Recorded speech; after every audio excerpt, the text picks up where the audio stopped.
Mas fazer cinema, mas você aprende que é exatamente um cinema de autor. O cinema de autor você tem que botar a mão ali na argila mesmo.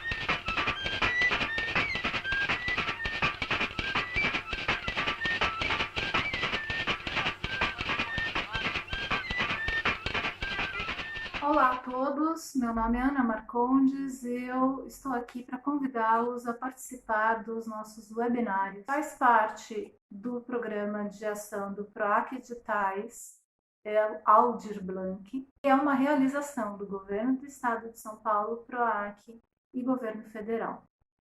O Instituto Via Cultural tem muito prazer em recebê-los aqui e poder organizar esse trabalho. Aproveitem nossa programação, sigam o nosso canal no YouTube, nas nossas redes sociais, Facebook e Instagram e curtam com a gente. Até já!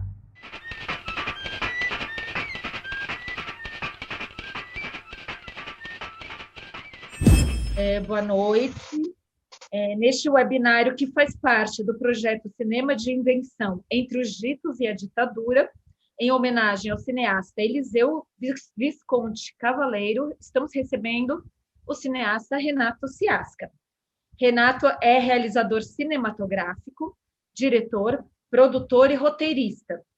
Desde o início de 1990, vem desenvolvendo com Beto Brant uma parceria que produziu mais de 12 longas-metragens que compõem o acervo da Drama Filmes. Entre outras produções e participações, em 2015 produziu e lançou Sangue Azul, de Lírio Ferreira, e em 2016 o filme Pitanga, dirigido por Beto Brant e Camila Pitanga. E agora, em 2020, lança como produtor o filme Glauber, claro, dirigido por César Meneghetti. Boa noite, Renato, tudo bom? Boa noite. Tudo. Então, você gostaria de começar a contar um pouco para a gente como que é o seu cinema, qual é o tipo de cinema que você trabalha, a sua história? Obrigado pelo convite para participar aqui, bater um papo com vocês, contar um pouco da minha história. Não é pequena, já faz um tempo que eu estou fazendo cinema e ainda fiz algumas outras cositas antes. E, enfim, o assunto aqui eu acho que ele passa um pouco pelo cinema de dimensão, né, que é o cinema do Eliseu. É um cinema que foi, né, principalmente mais catalogado para essa década aí de 60, 70, foi quando apareceu o Glauber Rocha e os Ganzella e essa turma toda, né, que vinha desde o final de 50, 60 e tal, e fazendo um cinema mais em paralelo com o cinema que já era um pouco de cinema comercial que existia mesmo em São Paulo, um pouco no Rio, ou ao contrário, no Rio as comédias e tal. Em São Paulo tentava ser um pouco mais sério, mas esse cinema, quando veio o Glauber, foi um cinema para sair daquele mesmo, né, que vinha sendo feito em todos os lugares, não tinha um cinema padrão, né? E eu acho que essa turma se utilizou da câmera, da ideia na cabeça mesmo, e da situação, de onde eles estavam, dos cenários que eles encontravam que eram possíveis de eles trabalharem. Isso significa assim, facilidade de fotografia, principalmente, facilidade de cenário. Trabalhava-se, claro, o figurino e a direção de arte um pouco mais, por conta do drama tal, mas era um cinema muito articulado no sentido de possibilidade, né? As equipes eram muito pequenas, as pessoas se juntavam ali para fazer, o produtor, o diretor, o fotógrafo, um eletricista, pessoas às vezes naquela época botavam tudo dentro de um Fusca e saíam para fazer cinema, e faziam, né? Faziam um cinema que, para ser feito, precisava realmente de ser bastante arrojado, né, artisticamente, e com vontade de contar, e vontade da arte, porque era tudo difícil, né? Se você não participasse daquilo que já existia ali, né? O cinema pequeno, o cinema comercial que existia na época, tal, né? Cinédia, enfim, no Rio e tal, você não fazia. E aí, para contar essa história, normalmente você não tinha uma grande produção, então, por isso, você tinha que ter boas invenções, boas coisas, e aí acho que naturalmente esse cinema passa a ser um cinema político, né? Porque você não sai para ficar contando piadinha, né? Piadinha já estão fazendo. Então, vamos fazer o nosso cinema, que é um cinema político. Vamos falar, inclusive, esse período, 60, 70, né? Um período difícil no Brasil, mas os cineastas querendo filmar, tendo que filmar. Naquela época, muito difícil, pouco dinheiro, muita, né, censura, enfim. Mas, através dessa mídia, né, que eles tinham conseguido fazer no cinema brasileiro de invenção, cinema brasileiro marginal, que conseguiram criar, né, para eles uma movimentação, assim, um conhecimento, que as pessoas fossem ver aquele tipo de cinema, que não era um cinema fácil, um cinema um pouco bastante livre, né? A partir do momento que eles tinham que ficar inventando as situações e caricaturando os personagens, tal, porque não podiam ser explícitos, porque senão o cinema no filme não passava. Né? Então, eles tinham essa dificuldade, mas, ao mesmo tempo, usavam isso politicamente, como em todas as artes, obviamente. O cinema daquele tempo fez isso. Glauber Rocha, os Ganzella, tem vários nomes aí que realmente fizeram alguns trabalhos muito, muito, muito bons, né? Superiores, foram para fora do Brasil. Acho que foi uma quebra de ruptura, né? Foi uma quebra de linguagem, e essa linguagem era uma linguagem moderna da época, aí com revoluções, tudo em revolução, a Europa em revolução, principalmente, né, a França, a Itália, e eles estavam participando disso, né? O Glauber estava lá. Eu acabei de fazer um filme sobre o Glauber num período que ele teve lá entre 70 e 75, ele teve na Itália com uma quantidade absurda de artistas de todas as áreas, né? E eles estavam em revolução permanente. Na verdade, o Glauber é um cara em revolução permanente. E era um cinema que era o que como dava para fazer, né? Então chamava os amigos, principalmente, procurava locações luminosas, improvisava-se para contar aquela história, e se usava a dublagem também, né? A dublagem ajudava o cara a organizar a história muitas vezes. Esse filme do Eliseu, ele é muito isso, né? O cara conta uma história que ele escreveu antes para filmar e outra para finalizar, né? E poder contar assim a história que ele queria dentro das possibilidades que ele tinha naquele casarão, e com os atores ainda reconhecidos, alguns, mas independentes ainda, né? E conseguir construir um cinema político que estivesse falando, né, de uma família, do pai patriarcal que manda, mas não manda nada, da mulher que gosta do dinheiro, das pessoas que o rodeiam, que só pensam nisso, e está tudo lá, né? Eventualmente, para o cinema moderno de hoje em dia, é difícil de você assistir, mas quando você vê de fora, quando você acaba o filme, você olha e fala, oh, tá tudo aí, puxa, que legal, o cara conseguiu, através dessa artimanha dele, contar uma história poderosa, que está lá, né, um retrato fiel daquele momento, de angústia, de revolução, de querer mudar e tal. E então... Mas e também, só comentando mais um pouquinho do Eliseu, assim, os outros filmes, ele tem uma questão de organicidade, né? Assim, organicidade de troca com aquilo que ele está fazendo, né? Ele está sempre em movimento, ele é uma troca de emoções ali, é quase um cinema mais para se passar no museu, sabe, do que numa sala de cinema. Como o meu parceiro César Meneghetti, que também é um artista assim, que acabou de dirigir esse filme do Glauber, que também tem essa habilidade, né, de artística, assim. Eu acho que o Eliseu teve bastante isso. E isso foi legal, porque ele conseguia contar uma história sem contar nada, sem falar nada. E isso que era interessante, isso que eu acho que fazia esse movimento do cinema marginal daquele período, né?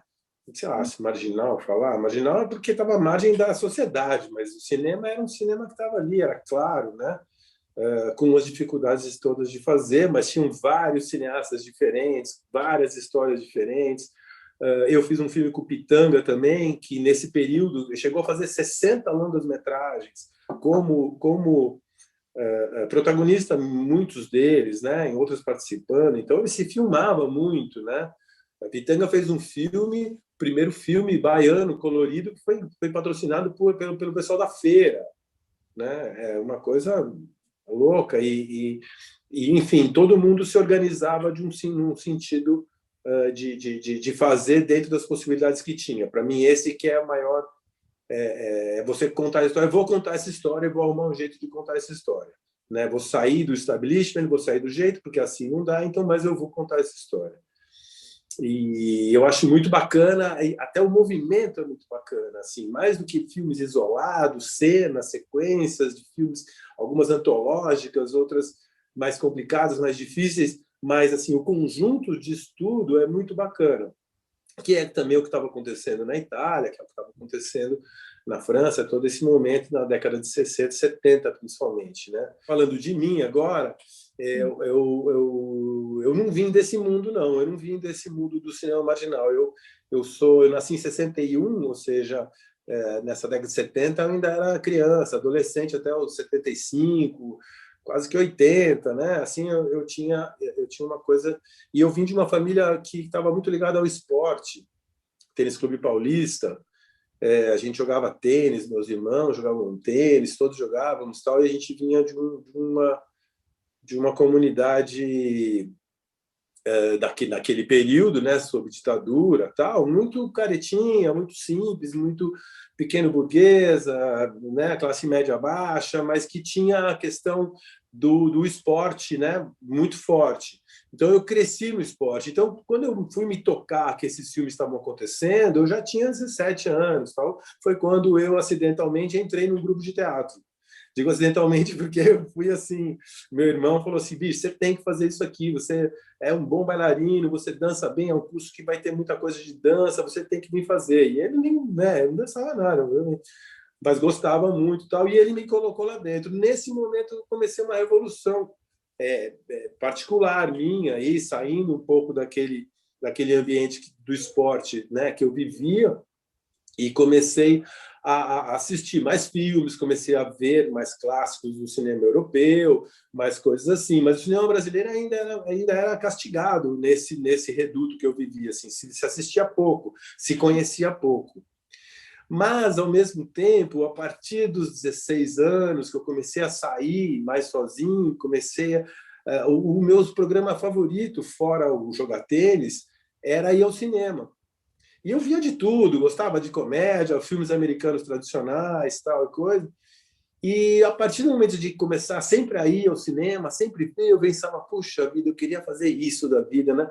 Aí eu lembro que tinha um filme do Trinity, era aquele período que o Trinity fez vários filmes, tal, eram filmes bacanas, e ele fez um filme que eu não vou lembrar nunca o nome, mas que ele era um aviador, ele e o Bud Spencer, né? Terence Hill e Bud Spencer, eles eram aviadores, e eles estavam voando num filme num lugar dificílimo, porque era montanha, para chegar, para sair, era um absurdo. E nesse filme que eu estava lá, eu falei, nossa, imagina trabalhar num evento desse, né? Estar num lugar desse, promover uma coisa dessa, participar disso deve ser maravilhoso. E, ao mesmo tempo, eu sabia, mas comigo não vai acontecer, porque eu estou lá a jogar o tênis amanhã, tal, um campeonato X, Y, tal. E fiquei com aquela história de tipo, nossa, se participar disso ia ser tão bacana, né? Mas era um cinema que não tinha nada a ver com o cinema marginal, na verdade. Era só cinema. Para mim, ainda era esse grande êxtase do fazer, né? Do estar presente na confecção, que eu não sabia o que era, mas que eu me senti naquele momento na sala de cinema e troquei, né, com eles ali. E, enfim, a vida foi passando, eu tinha que ser engenheiro, médico, advogado, porque todo mundo tinha que ser, e eu naturalmente fui para engenharia, porque eu não tinha nenhuma habilidade para as outras duas coisas, e nem para engenharia. Aí eu entrei na faculdade de engenharia, tomei pau em tudo, todas as matérias, e desisti. Falei, não, nem desisti de cara, mas o que eu vou fazer? E aí, quando eu fui prestar de novo para o meio do ano, eu vi que tinha comunicação social. Falei, opa, isso aqui tem a ver comigo. Resumindo, o curso de cinema dentro ali, e nessa universidade eu conheci pessoas incríveis, como o Beto Brant, o Luiz Otávio, Arid Zindruck, Eduardo Alcobi, pessoas que estão até hoje comigo, que convivem comigo, isso a gente fez faculdade juntos. E eu estreitei uma relação muito empática com o Beto no sentido dessa liberdade da arte, sabe? De filmar num lugar lá, naquela montanha, e como é que nós vamos fazer? Vamos contar vai ter que contar uma história legal. Então o conteúdo tinha muito a ver, que não era uma coisa muito do Trinity, mas que para a gente o conteúdo tinha muito a ver. Que aí o conteúdo sim vinha da Revolução do Brasil, que a gente tinha acabado de passar, estava acabando de passar a ditadura, né? Terminando ali, e a gente entrando na faculdade, e veio essas duas coisas, assim, nossa, essa vontade de pertencer a esse movimento do cinema e contar histórias, olha que legal. E aí, puxa, se eu posso ajudar as pessoas, se eu posso, através da minha mensagem artística, eu consegui ajudar, eu consegui sensibilizar, né, algum espectador, nossa, tá bom demais, né? E a gente se empenhou aí em toda a nossa carreira, desde o começo, principalmente com o Beto, a gente se direcionou nesse movimento de, poxa, vamos aproveitar, vamos fazer cinema, que é legal, e vamos contar história, e vamos mexer com as pessoas, e vamos tirar o cara da casinha, assim. O cara tem que sair da sala de cinema pensando na gente, assim, pensando se sim, se não, se matava ou se não matava, se o cara devia ir embora ou se ele não devia. Tanto que os nossos filmes todos, se você prestar bem atenção, eles não terminam, não tem um fim específico, assim. Está sempre um pouco aberto, está sempre um jeito do espectador levar para casa. A partir disso, da faculdade, aí sim começamos a ver, aí eu vi vários desses filmes ditos marginais, né, que já tinha até passado um pouco da época, e a gente começou a tentar fazer cinema, só que era 87, acabando a faculdade, 84, de 84 a 87, não tinha cinema, se filmava muito pouco. E o que tinha era publicidade. Então, eu não queria fazer publicidade, eu não gostava de ver televisão, nunca gostei de ver televisão, principalmente as propagandas, os reclames da época, tal, e eu não gostava muito. Mas era como eu tinha para exercitar cinema. Então, eu comecei a trabalhar, comecei a fazer, consegui arrumar, depois de muito tempo, consegui arrumar numa produtora, e fui para outra, fui crescendo. Conheci o Olhar Eletrônico, que era o pessoal né, o Meirelles, o Morelli, Marcelo Machado, e aí, através desses caras, aí eu me conectei com a coisa, eles jovens também, aí a gente se conectou com uma coisa de verdade, assim, né? Eles também saindo do vídeo, eu empurrei cinema neles, e foi super legal, porque, né, junto a gente fez um grupo ali, claro, eles os donos do lugar, mas eu ativista do cinema, e comecei a participar, mas eu participava de qualquer coisa, mas a publicidade mesmo eu não gostava do conteúdo, eu achava muito chato aquilo, e achava ruim, e fazia filme de produto ruim, e aí era horrível, às vezes ia para casa e não dormia, assim, sabe? Eu estou dando todo o meu empenho aqui para fazer publicidade. E, em paralelo com isso, a faculdade me trouxe, sim, aí junto com os meus colegas, me trouxe a vontade da arte, de conhecer a arte que eu não tinha experimentado muito enquanto estava, né, nessa questão do esporte na infância. E aí eu mergulhei, e aí foi muito bacana, porque abriu um novo mundo, assim, uau, que legal, que história, e comecei a ler muitos livros, comecei a assistir muitos filmes, todo dia eu ia no cinema, todo dia eu estava lendo, todo dia eu estava mergulhando nisso, em todos os lados, né, assim, e lendo bastante coisa. No começo eu lia mais os americanos, por conta da minha mãe, assim, mas depois que eu fui crescendo, eu comecei a ler os brasileiros, enfim, e a nossa carreira, e só que chegou 88, 89, acabou o cinema, entrou o Collor, acabou o cinema. Eu estava fora do Brasil, a gente fez uns curtas, eu e o Beto, a gente fez uns curtas e vários videoclipes. E publicidade no meio, mas publicidade eu não lembro, dos videoclipes e dos curtas eu lembro bem. E chegou uma hora que eu falei, preciso aprender a falar inglês, preciso sair do Brasil um tempo, e me fui. Fiquei um tempão viajando, Aí, quando chegou em 94, teve a questão da volta, né, do cinema, o cinema retomada, que veio através do Fernando Henrique, e Fernando Henrique Cardoso, presidente, e ele fez um edital em que ele ia patrocinar 10 filmes de cineastas consagrados e 4 filmes de cineastas novos, né? Novos cineastas que vinham dos curtas. E a gente entrou no filme O Beto com Os Matadores, foi o primeiro filme que a gente fez. Então, a partir de 94, começa aí uma carreira de cinema de invenção. E isso eu acho que tá muito conectado. A Tata Amaral estava nesse mesmo edital, Cecílio Neto, mais alguém que eu não lembro. E a gente inventou, e a gente começou a inventar uma história dentro do cinema de longa-metragem. Né? Acho que, assim, capitaneados pelo Beto na questão da direção artística, mas todos nosso grupo se entrosou de uma maneira a buscar esse foco, né? Assim, a gente tem que fazer o filme, a gente tem que contar essa história, vamos ver como é que a gente consegue fazer. Que eu lá no início falei, né? O cinema de invenção, você tem que fazer, você tem aquela história, você tem que arrumar um jeito de fazer.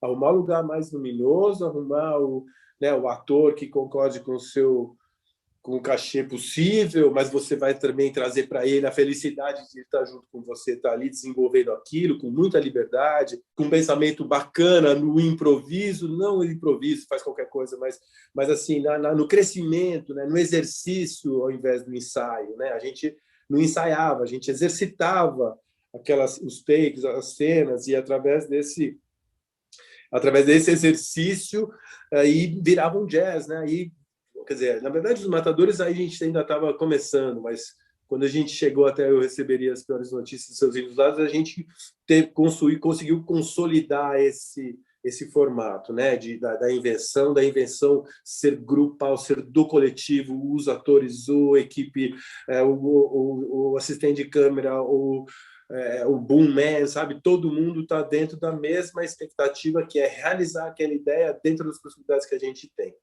né? Eventualmente, os orçamentos aumentaram um pouco, bastante, né, dos Matadores, mas não necessariamente a maneira de se filmar, né? Não é porque a gente tinha mais, na verdade, como mais dinheiro, a gente tinha mais longe, a gente ia para filmar. Foi uma das coisas que a gente fez. Apesar de que Os Matadores a gente filmou bem longe também, na fronteira do Brasil com o Paraguai. E foi um cinema assim, a gente tinha o fotógrafo Marcelo Dust, que foi um filme que ele gostou muito de fazer também, então, com uma equipe pequena, a gente conseguiu usar, iluminar, e fazer, e construir movimentações de câmera, e coisas que foram dentro da possibilidade da invenção, assim. Não dava, vamos gastar, fazer uma coisa, não dava para fazer isso, a gente tinha que fazer com os recursos que a gente tinha. Mas só que a gente foi achar uma locação ideal, em 1.260 quilômetros aqui da porta da minha casa, Bela Vista, fronteira do Brasil com o Paraguai, e a gente foi com uma equipe super enxuta, super pequena, um ônibus, um hotel, o único que tinha 2 linhas telefônicas dentro do hotel, isso foi em 95, e a partir daí a gente foi... O filme seguinte foi o Ação Entre Amigos, que a gente também saiu um dia, eu e o Beto, vamos escolher a locação desse filme. A gente pegou o carro, entrou no carro e andamos 5.000 quilômetros na cidade. Aí o Beto falou assim, vamos começar vamos começar aqui pela essa parte aqui de Minas, aqui, que tem essa cidade que eu já vi, que eu não lembro o nome, que eu começo. Vamos começar por aqui, depois a gente dá a volta. E quando a gente chegou nesse primeiro lugar, Piracaia, a gente chegou em Piracaia e falou, nossa, a gente tinha que ter uma igreja, um cemitério, uma praça. Eram as 3 locações que eram fundamentais pelo visual. E a gente chegou lá e falou, caramba, tem isso aqui, tem isso aqui, tem isso aqui. Ah, tá, mas vamos continuar. E a gente andou 5.000 quilômetros, a gente foi mais 30 cidades, a gente demorou uma semana para voltar. E quando a gente voltou, curiosamente, a gente filmou, assim, claro, na primeira cidade, Piracaia, que era perto, tal, não era tão perto, mas era a melhor né, dentro do nosso orçamento, dentro das possibilidades. E lá a gente foi também buscar lugares possíveis, né, para se filmar, lugares que não tivesse dificuldade de chegar, de sair, que não tiver né, que os nossos atores se acomodassem ali, existisse uma harmonia dentro das nossas possibilidades. E aí a gente foi tentando também aí começar a filmar dentro da ordem do timeline do filme, sabe? Assim, filmar a cena 1, 2, 5, depois, sabe? Quanto mais desce, a gente filmava tudo na ordem, exatamente por conta dessa vontade desse cinema não improviso qualquer, mas de construção, né? O personagem, conforme ele vai indo, ele vai construindo a cada dia de filmagem, o ator, né, engloba mais ainda o seu personagem dentro daquele cenário, dentro daquele lugar, dentro daquela equipe calma, silenciosa, pequena. E a gente fez, a gente chamou 2 atores que a gente nunca tinha visto na vida, mas foram fazer, porque eram os parceiros, né? Eles eram 4 amigos, parceiros do Teatro de São Paulo, Zé Carlos Machado, o Cacau Amaral, nossa, vou lembrar todos. E aí a gente, enfim, a gente foi juntando, sabe, aquelas coisas, mas já dando uma organizadinha melhor do que tinha sido nos Matadores no quesito administração do conteúdo, né? Como contar melhor o conteúdo, não a filmagem. A filmagem não importa, a filmagem é vamos nos preparar para contar essa história, o melhor jeito de contar essa história. Às vezes você tira um cenário, muda alguma coisa exatamente para que funcione a história dentro daquela locação que você escolheu, das locações. E aí, finalmente, a gente, na verdade, não falei do começo, mas a gente se encontrou, eu e o Beto, principalmente o Beto, que foi quem deu essa start, o Marçal Aquino, que é um escritor, atualmente roteirista também, está lançando um livro agora, mas fez muitos roteiros, depois foi trabalhar na televisão um pouco, e é um cara que sabe muito, tem grandes inícios, grandes ideias, escreve livros maravilhosos, então foi um parceiro da gente de todos os filmes, fez todos os filmes nossos, menos o Pitanga, porque não era o caso, mas participou de todos os filmes. E Os Matadores, construído assim, a gente escreveu o roteiro assim juntos, e o Ação Entre Amigos também foi um movimento de muita troca, de muito estudo sobre experiências e acontecimentos que tinham acontecido naquele período da ditadura militar e como estava agora, e como comparar essas duas coisas, e os atores jovens e os atores mais velhos, eles se encontrando e a gente inventando, sabe, de uma maneira... o Marçal tem um dizer dele que ele fala assim: eu sou o meu primeiro leitor, porque ele, quando começa a escrever o livro, ele nunca sabe exatamente como vai acabar. E a gente tomou isso para a gente também, não só nos roteiros, mas como base no proceder do filme. Assim, no roteiro você até vai até um lugar próximo do seu fim, né? Mas a gente sempre deu muita abertura para que isso fosse se modificando a partir da construção, né? Construção coletiva, a partir daquele roteiro. E aí, felizmente, a gente um dia a gente teve essa ideia, eles estavam escrevendo um livro que chamava O Invasor, e ele mostrou para a gente o livro, mostrou para a gente assim 1/3 do livro pronto, antes de, né, só 1/3, de escrito 1/3. E aí ele chamou a gente para ler lá, a gente estava muito próximo, convivendo muito naquela época, e a gente falou: Marçal, isso é um filme incrível, vai ficar maravilhoso, vamos fazer esse filme. E ele: não, será, não, mas... E a gente falou: tá bom. Conseguimos convencer ele super solícito, falou: tá bom, vamos lá. E a gente ficou 2 meses e meio, quase 3 meses, escrevendo o roteiro do filme, O Invasor. E aí, quando a gente passou o tempo, foi muito gostoso escrever, descobrir as descobertas, como aquilo foi acontecendo, como foi se encaixando uma coisa na outra. Mas a gente ficou um tempão para filmar. E o filme custava tipo 2 milhões e pouco. Tinha um orçamento assim para a gente fazer do jeito que seria o ideal, né? E hoje em dia seria 5 milhões, não sei, mas naquela época era. E a gente não conseguiu dinheiro, aí a gente conseguiu participar de um edital, e esse edital era de menos de 1 milhão, não podia gastar mais de 1 milhão. Aí a gente meio que desistiu, porque não dá para fazer. Como é que a gente vai fazer? Se custou 2, vamos fazer com 1, metade, né? Muita coisa. E aí, numa conversa que a gente teve, eu e o Beto, a gente falou assim, bicho, mas é a oportunidade que a gente tem, é o jeito que a gente sabe fazer cinema, vamos inventar um filme aqui agora. E foi assim, aquela bate na mão, assim, yes, vamos! Ah! E a gente inventou um filme absolutamente do nada. A gente chegou a iluminar com o farol do carro as cenas, assim. Tinha locação que não estava prevista, e a gente foi buscar em cima da hora. O encontro do Sabotagem foi totalmente acidental, mas também foi muito pródigo, porque a partir do momento que ele entrou no filme, também a coisa houve uma transformação, né, nos modos do roteiro e na formação do personagem que o Paulo Miklos interpretou com tanta, né, em sua primeira vez como ator. Ele interpretou muito bem por conta do Sabotagem, e foi uma série de coisas que foram acontecendo, porque uma estava acontecendo, aconteceu a outra, e aconteceu a outra, e a outra, e a outra. A gente foi inventando, e dentro desse espírito, tentando filmar o máximo dentro da ordem do filme.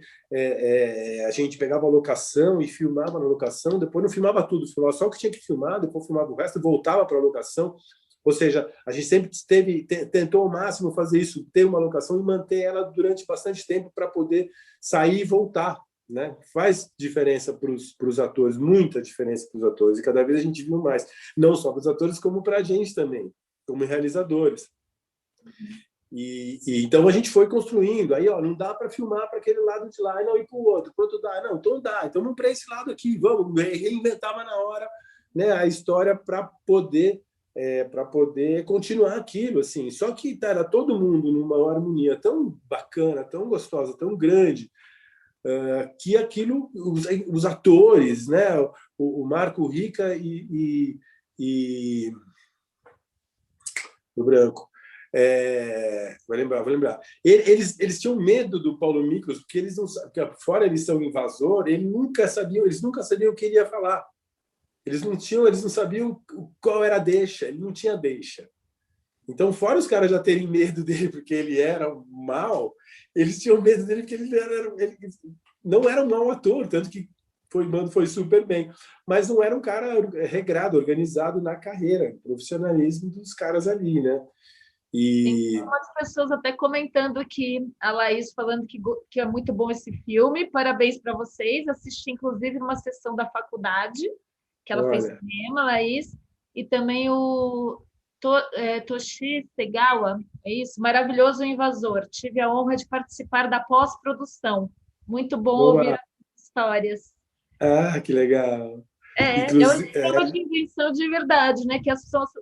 aquela história lá de antigamente que você estava falando, Eliseu, de juntar os amigos, juntar as pessoas que estão a fim de fazer e arrumar um jeito de fazer. É isso, né? Tipo, arrumar... Isso. Se não tem todo o dinheiro que precisa, então vamos adaptar o roteiro para o dinheiro que a gente tem e vamos tentar fazer caber, né? Exatamente. Acabou ficando uma máxima que era assim: não é quanto custa o filme, é quanto dinheiro você tem para gastar no filme, né? Que era também uma regra daquele período. E nosso foi sempre muito assim. E eu não acho que foi só a Drama Filmes que começou a partir do Invasor, né? Os outros filmes a gente fez com outros parceiros.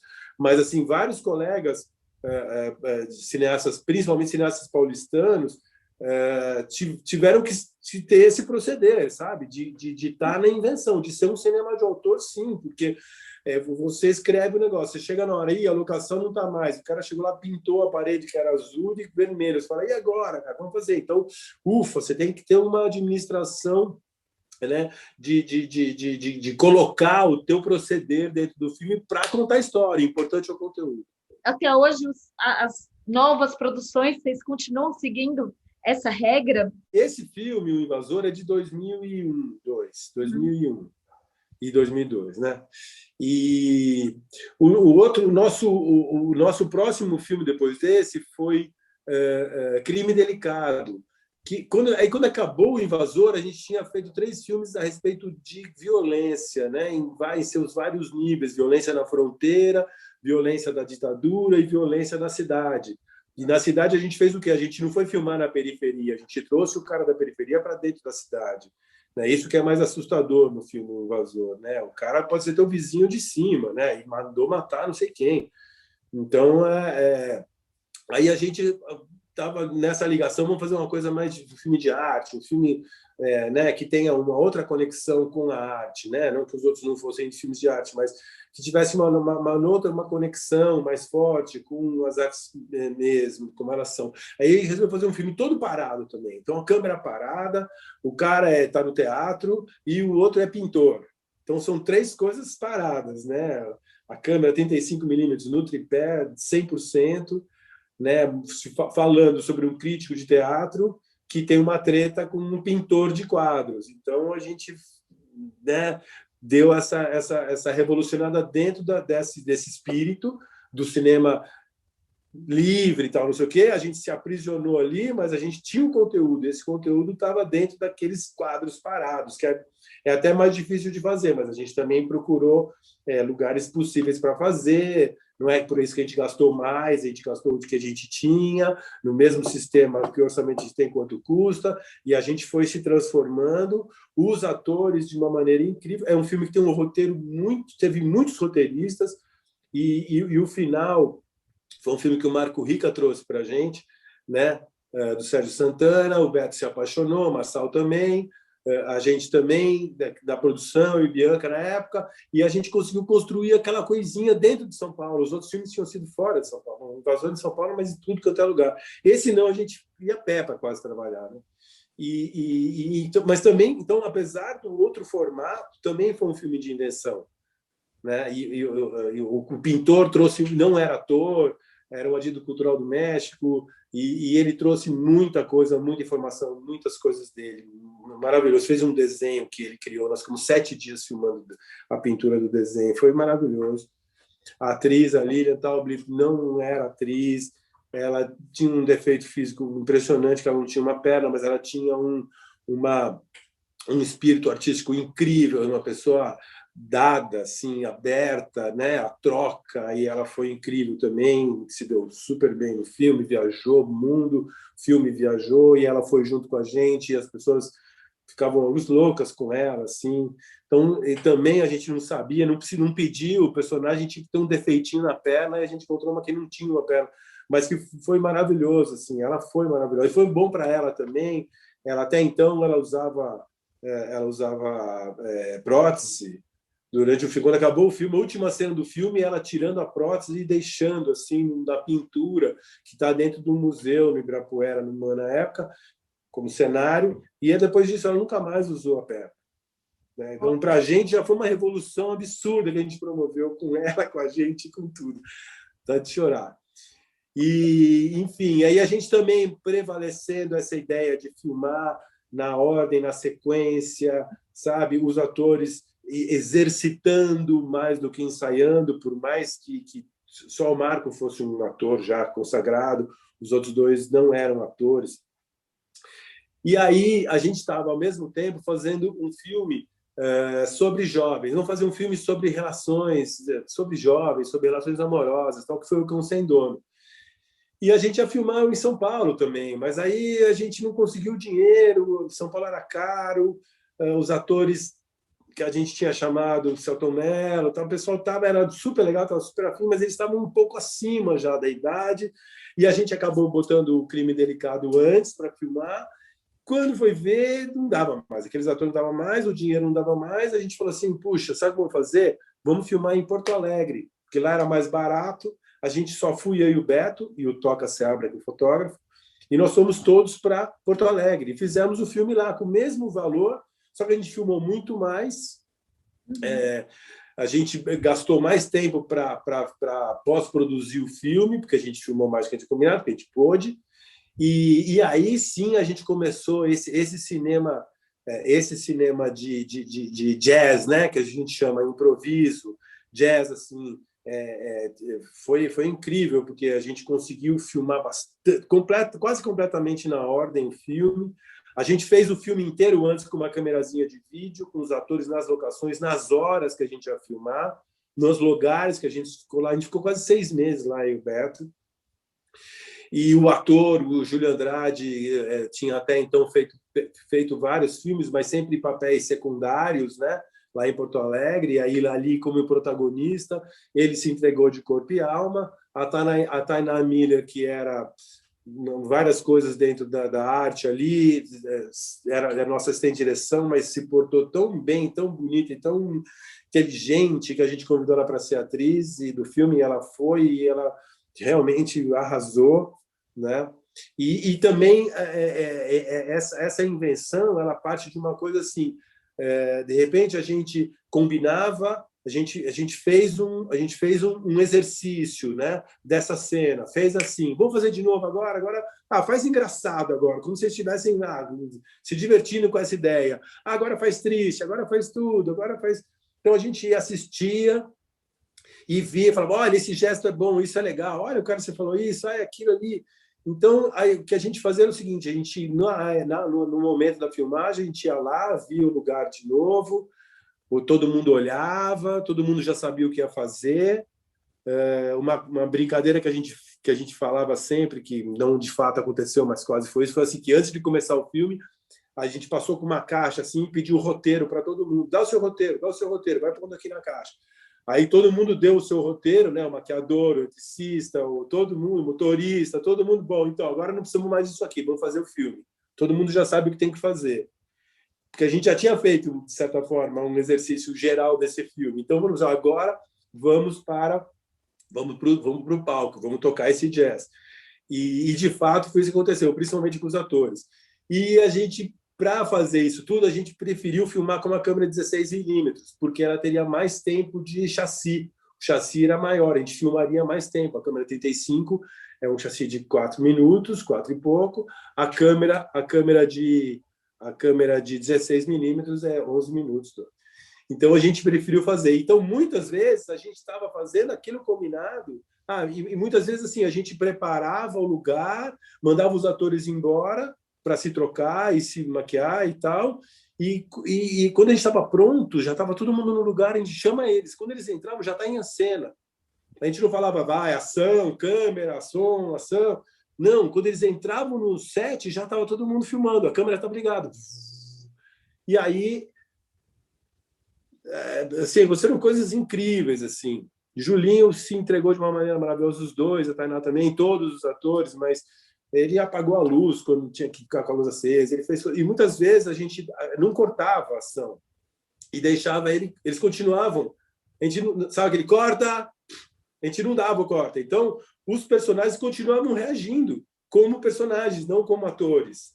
E muitas vezes na edição a gente usou essa segunda parte, não usou a primeira parte, né? Quer dizer, tem uma viagem aí de integração e tudo em ordem. Então, o que ele falava aqui na frente ele tinha o que dizer. Ele não filmou a cena 1, a 50, a 112, depois teve que fazer igual aquilo que eu já falei assim lá na frente. Esse modelo de filmar em ordem, ele acaba barateando também a pós-produção, ou não. Por isso que seria também interessante, ou para não cortar o improviso do ator e ele continuar e se envolver mais no personagem. Qual que seria o motivo principal disso? Eu receberia as piores notícias dos seus lindos lábios, que é um filme que a Camila Pitanga faz o papel de uma pessoa com uma polaridade, várias polaridades, né? O normal seria falar uma pessoa bipolar, mas ela é polipolar no filme. E no roteiro, no livro, tal, ela é bipolar. Mas, como a gente foi filmando uma sequência depois da outra, sempre que ela ia filmar, ela estava livre para ela ter um outro proceder, que vinha da cena anterior. Se na cena anterior ela acabava chorando, na outra ela podia entrar chorando ou ela podia entrar gargalhando, né? E não assim, já fiz isso, já filmei, então eu tenho que ficar fazendo certinho, para quando chegar lá, encaixar, né, o que a cena anterior com essa. Então, quando você dá a liberdade para o ator expandir a intenção, né, e reverter muitas vezes, reverter. Nesse filme O Cão Sem Dono, a Tainá várias vezes falou assim, não, a personagem não fala isso, eu não vou falar isso. Em cima da hora. Ela vinha com aquilo, não, então como é que ela fala? Ela fala assim, então vai. E aí fazia do jeito que ela falava. E muitas vezes o cara do boom, man, falava assim, gente, quando estava cortado uma outra, gente, esse lugar aqui, eu não consigo passar, o som tá... então, peraí, como é que você quer? Como é que você passa melhor? Eu passo melhor se for assim. Gente, olha, ele vai passar melhor se ele for assim, tudo bem? Tudo bem. Aí, quando o cara fazia e dava certo, era uma alegria absurda. Então, é uma construção, essa construção conjunta, essa invenção, ela se dá dia a dia no set de filmagem. Por mais que a gente chegue lá com um fotógrafo e veja o enquadramento e tudo, a gente, de certa forma, está aberto ainda a virar para lá, se for o caso, porque não aconteceu nada anterior que prejudicasse ou que a gente já filmou que tivesse que encaixar, né, uma coisa na outra. Então, essa liberdade da equipe inteira, do fotógrafo poder modificar a luz durante o caminho, do cara do som ter ideias, né, do figurino, tudo se transformando. Então, a gente pegava a locação, pintava, convencia os caras, né, muito lá em Santarém, então, principalmente, e deixava um mês, a casa lá pintada do cara. A gente sabe onde a gente quer chegar, a gente não sabe como a gente vai direito, mas a gente sabe onde a gente quer chegar. Então, teve muito disso, assim, a palavra improviso, ela não é tão bem colocada, tá? Porque o improviso, aparentemente, a pessoa vai lá e, eu achei uma maçã aqui, vou comer essa maçã.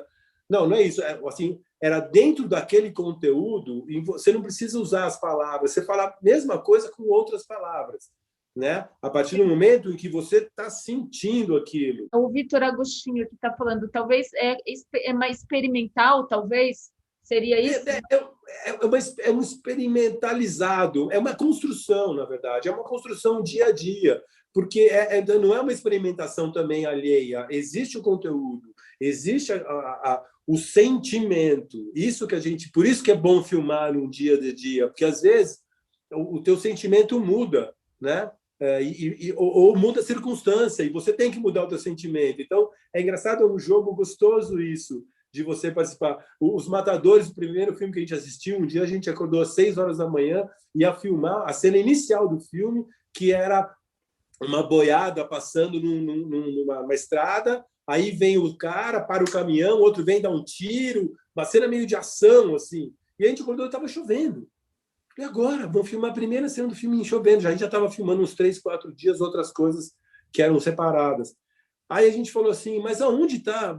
Peraí, está escrito que é isso, que tem que ser dia, sol? Está escrito que dia, sol, né? Tem direção, dia, sol, tal, não sei o quê. Então faz o seguinte, risca a isca de chuva e vamos filmar. E quando a gente chegou lá para filmar, tinha meio que parado de chover, a gente estava coberto, né?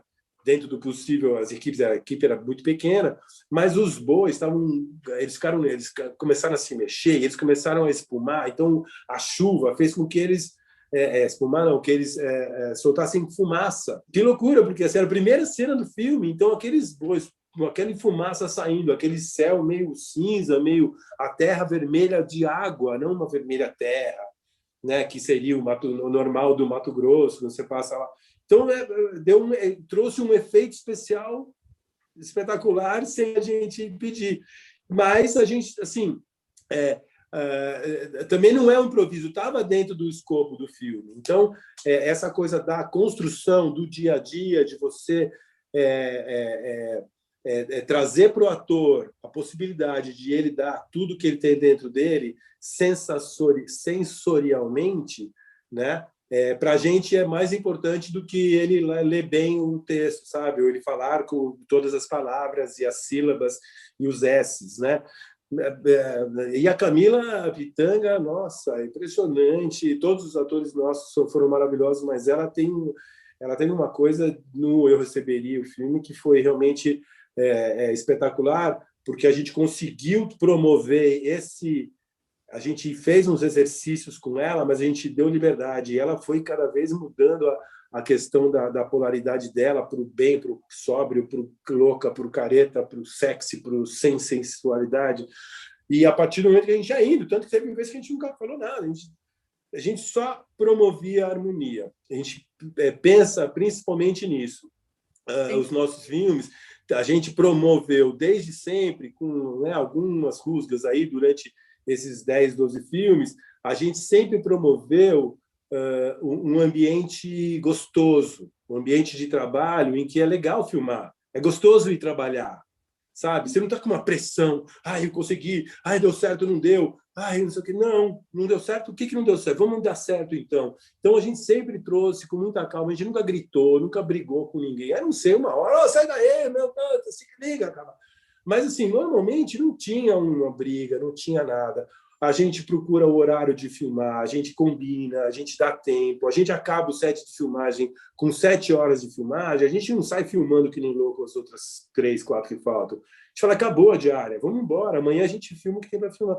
Então, isso traz também um prazer extra, gostoso dentro de uma comunidade, né? Porque você acaba virando, você vive 15 horas, pessoa, fora que você está dormindo, você está tomando café da manhã, você está filmando, você está jantando, você está almoçando com aquele grupo, principalmente quando é fora de São Paulo, que 80% dos filmes são fora de São Paulo. Então, isso trouxe também essa harmonia. Então, você juntar essas duas coisas, né? Você filmar na hora, você dá possibilidades para os próprios técnicos trabalharem. O assistente de câmera do Eu Receberia, o Cabelo,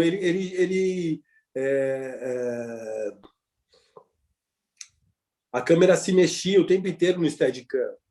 Então, os atores se mexiam também. E a gente não marcava a posição. Anda para cá, depois você anda para lá, depois você faz assim, olha para cima, olha para baixo. Tinha aberto, você está aí, vai aí. E como é que o cara faz o foco? Para quem que é importante o foco? Então, é uma doideira. E ele tinha que riscar o chão, porque ele está aqui é 1 metro, 2, 2,5, 3. O cara está para lá, ele consegue controlar o foco. Normalmente, ele não precisa olhar no chão. Esses caras são muito bons, né? Ele é muito experiente também. Mas com a gente ali, ele não tinha. Então a gente deu voz para ele em alguns momentos, assim, mas se você achar que estragou, você corta. Quer dizer, quando que um assistente de câmera vai cortar uma cena com os caras explodindo, né? De acting, né? Os caras assim. Mas não. E só que é assim. E ele chegou a fazer isso. Chegou uma vez que ele falou, mas é porque eles se mexeram e ele ficou nervoso, perdeu o pai. Então parou.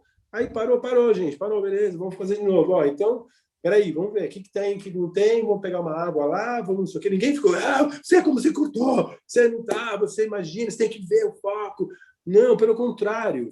A gente foi lá e agraciou. Falou, puta, beleza, obrigado. Seguinte. Dá uma estudada aí, tal, água aí pra galera, tal, não sei o quê, acabou, tá, vamos de novo, vamos. O cara nunca mais errou o foco. Nunca mais. E nunca mais quis fazer no chão. Então, faz parte, eu acho, desse cinema de invenção que o Eliseu fazia, todo mundo tinha que estar mesmo na mesma viagem, entendeu? Acho que é isso, não sei se quer falar alguma coisa. Eu só queria comentar que depois do Cão Sem Dono, a gente fez O Amor Segundo Bechamberg, que foi um filme para televisão, uma série para TV Cultura, que a gente depois cortou para cinema. E depois a gente fez o Eu Receberia as Piores Notícias dos Seus Lindos Lábios. A Laís comentou aqui que é um jeito meio punk de fazer cinema. Então, apesar de ser uma coisa de tiozinho, eu prefiro o termo hippie, assim. Eu prefiro o termo, sabe... Porque o punk, ele parece que está querendo... Violento, não, né? A gente não queria nada. A gente quer que o cara veja o cinema e fique confuso, saia um pouco e se sensibilize. Esse filme Crime Delicado, o pessoal no Canadá, onde a gente passou o filme em Toronto, as pessoas choravam na sala de cinema, né? Com aquela menina sem uma perna, dando aquele show de interpretação e de leveza e de propriedade, e de naturalidade. Você vê todos os filmes, eles têm uma naturalidade que confunde, né? As pessoas confundem um pouco, né? E isso é promovido através de todos esses subterfúgios que a gente está conversando, né? de filmar, de dar liberdade para os atores, para a equipe, sabe, cara, em vez de o figurinista ir numa loja comprar roupa, a gente fala, o figurinista vai na casa dele, do ator, da atriz, e vê as roupas que ela tem lá, vê o que ela gosta, o que ela acha que tem a ver, porque ela já vestiu, né? E não é uma coisa que ela vai pensar com aquele vestido, aquela mini saia, não sei o que, ela já vestiu, então ela não está preocupada, sabe que eu estou bonita? Estou, usa essa roupa, né? Então, o invasor, para a gente conseguir filmar e entrar nessa possibilidade de invasão, uma das estratégias, dentre várias, foi assim, vamos trazer assistentes para a função de cabeça de... Então, por exemplo, a figurinista, ela era assistente de figurino. A figurinista que tinha feito, a Crisinha, ela tinha feito os outros filmes nossos. Mas quando chegou no Invasor, ela estava ocupada e a gente falou assim, em vez de chamar uma pessoa do nível dela, vamos chamar o que foi assistente dela, né? Juliana, que aí, quando ela veio, a Juliana, ela já veio mudando de categoria. E aí ela dominando, ela falando, ela trazendo. Então a pessoa vem com outra vontade. E vários, o eletricista foi assim, o maquinista não, mas o eletricista, o maquinista quase assim, mas foi assim, várias pessoas da equipe eram assistentes que viraram cabeças de equipe. E isso também foi uma estratégia que, assim, é financeira, porque você não precisa pagar exatamente o que era do cara, mas, ao mesmo tempo, você traz a pessoa para aquele novo nível. Então, as pessoas vêm com uma gana incrível de fazer e de se doar, e a gente recebe. Não é que a gente recebe, não, você era assistente até ontem. Não, pelo contrário. Você que é figurinista, Ju, o que você fala aí que você vai fazer? Eu gosto disso. Tá bom, vamos ver. E aí chama os atores. A nossa função, mais do que só organizar e dirigir atores, é a gente criar uma harmonia de receber essa equipe que, a partir daí, desde os princípios, as primeiras conversas, a apresentação do projeto, como que a gente gostaria de pensar em cada um daqueles personagens, tudo a gente fala com todo mundo. E aí a pessoa se sente partícipe daquilo. Passada, que virou depois quase uma piada, que a gente, no filme Eu Receberia as Piores Notícias dos Seus Lindos Lábios, a gente levou o Cisco, né, que é um guitarrista, que também é fotógrafo, que também é maquiador de efeitos, tal, um gaúcho incrível, um menino muito bacana. E ele foi lá e fica filmando o tempo inteiro, né, todo mundo um pouco filmando e tal. E aí, quando saiu o making of do filme que ele editou, parecia uma colônia de férias. A gente viu e falou assim, meu, que legal isso aqui, mas e o filme? Mostrou os atores, tá? Era todo mundo que a gente foi para Santarém, né? Ficou lá 2 meses, muita gente chegou antes, bem antes. Uns chegaram bem antes, outros menos, mas todo mundo chegou antes. E aí você tem que falar assim, pô, Cisco, põe aí uma ceninha ou outra a gente filmando, senão vai parecer que é uma colônia de férias mesmo. Então, mas não é que era colônia de férias, todo mundo só... Tinha cenas da gente no Rio e tal, mas não era isso, era que no set de filmagem era astral, estava todo mundo bem, todo mundo feliz, a gente comia bem, trabalhava o número de horas corretas, dava descanso merecido, uma boa cama limpa e um chuveiro. Essa é a fórmula da equipe, de você montar uma equipe, é isso, você trabalhar só as horas que você combinou, pagar o salário que você combinou, você dar o descanso merecido, uma comida boa e um chuveirão bom, entendeu? Se você tem isso, o cara faz o que vocês quiserem, entendeu? Sabe? As equipes todas, acho que tinham que se pautar por essas premissas para partir daí falar, então, agora o filme é esse, né? Hoje em dia, que também, assim como lá atrás, quando começou o cinema de invenção na época do Eliseu, que tinha pouco investimento, tinha todas as dificuldades da ditadura e tudo mais que a gente sabe, a gente também está passando por um momento de crise, de dificuldades, de falta de investimento. Será que é por aí? Os jovens cineastas também que estão começando, o cinema de invenção, talvez seja o caminho? Eu acho que você tem razão. Na verdade, eu tinha pensado em tudo um pouquinho assim, mas não tinha pensado nisso, né? Mas quando você colocou, quando a gente começou a conversar aqui, né, que seria uma comparação com os dias de hoje, eu pensando agora, eu acho que, infelizmente, por motivos não gloriosos, né?